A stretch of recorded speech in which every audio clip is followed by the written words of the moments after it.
Samedi matin, des élèves du lycée Julie Daubier se sont rendus à l'espace culturel pour découvrir la vie italienne durant la Renaissance.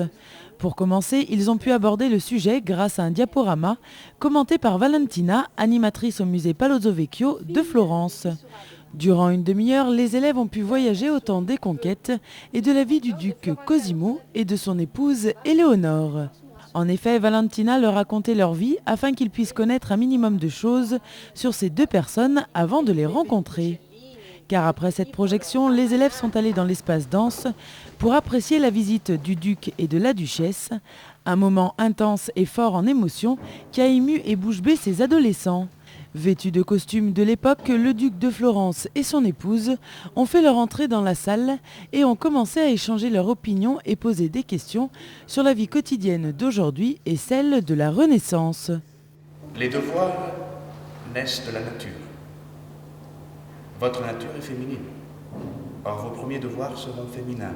Et les droits, c'est-à-dire encore votre droit de vêtir, sera un droit fils même de votre devoir. Comprenez-vous ce raisonnement? Qui a pour vous le droit de vous commander au sein de votre compagnie ce jour? Qui vous commande? Je ne les vois pas. Aujourd'hui, de cet instant, n'est-ce pas vos professeurs?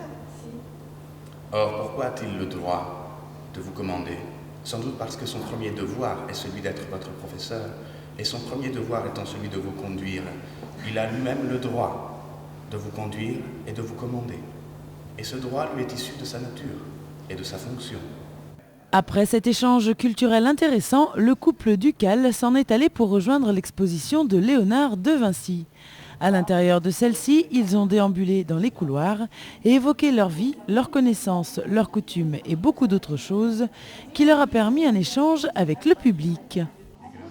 Enfin, pour clôturer cette journée autour de la Renaissance, le public a pu suivre le duc et la duchesse au centre Burgère pour un grand banquet.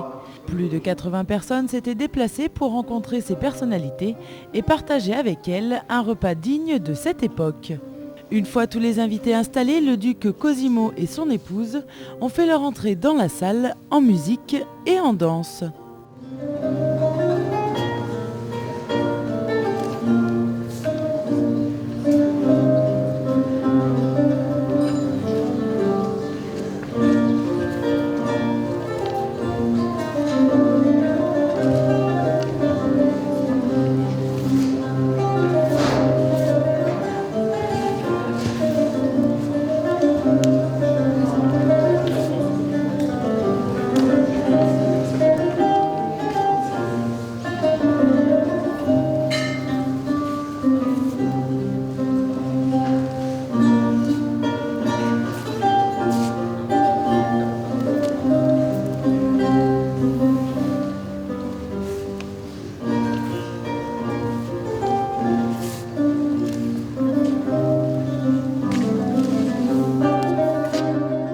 Après cette entrée en matière, le couple est allé prendre place auprès de ses convives pour inviter toute son assemblée à profiter de ce repas. Soyez tous les bienvenus. Nous espérons que cette table sera la vôtre. Bon appétit à tous. Au menu, il y avait de la soupe à l'oignon, du lapin farci, de l'ambrosine, du peposo, des crabes farcis, des pâtés d'huîtres, des gratins de légumes, de quoi faire saliver toutes les personnes présentes à ce banquet. En effet, chaque convive devait se lever et choisir les mets qu'il souhaitait déguster. Il pouvait se servir et retourner quelques instants après pour goûter tous les plats proposés. Un véritable panel d'épices, de saveurs et de mélanges qui est venu titiller les papilles de l'assemblée. Ce savoureux repas était rythmé par la présence d'un luthiste qui a proposé durant la soirée un répertoire varié de musique d'ambiance façon Renaissance. Il n'a pas hésité non plus à aller à la rencontre des convives pour échanger avec eux quelques blagues et divertissements de l'époque. Un réel plaisir pour les gens qui ont apprécié ces différentes interventions. Durant le repas, Pascal Briouat, commissaire de l'exposition, est intervenu à plusieurs reprises pour expliquer les coutumes gastronomiques de l'époque. Des découvertes et des connaissances très intéressantes qui ont permis au public de comprendre et d'apprécier à leur juste valeur les mets qui se trouvaient dans leur assiette. Les historiens observent vraiment une transformation des goûts. C'est-à-dire que, bon, on a un peu triché, hein, vous en doutez bien, on n'est pas exactement dans les goûts de la Renaissance. L'idée est là, c'est-à-dire que quand vous avez goûté les pommes avec le fort goût de clou de girofle, vous vous êtes dit, ok, voilà, on est dans la cuisine Renaissance.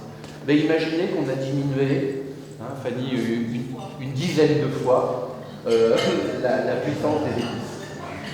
Donc, dès qu'on met du clou de girofle, notre avis, c'est qu'on ne sent plus rien. La deuxième tricherie, elle vient de l'utilisation plutôt de vin blanc, de vin rouge dans les sauces, au lieu, par exemple, dans le bœuf que vous avez goûté, plutôt que du verjus ou du vinaigre, c'est-à-dire des acides. On adore les acides.